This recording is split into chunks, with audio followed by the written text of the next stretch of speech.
ตอนนี้สัญญาได้เพื่อนแล้วค่ะเล่นเซิร์ฟนะคะเขาเล่นเซิร์ฟตุ๊กตากันนะ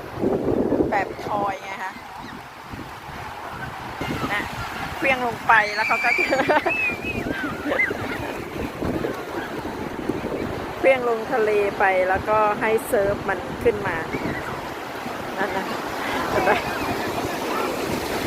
มันก็จะโตขึ้นมาหาเรากลับมาหาเรานั่นแหละเห็นไหมเขาก็จะโตขึ้นกลับมาหาเรา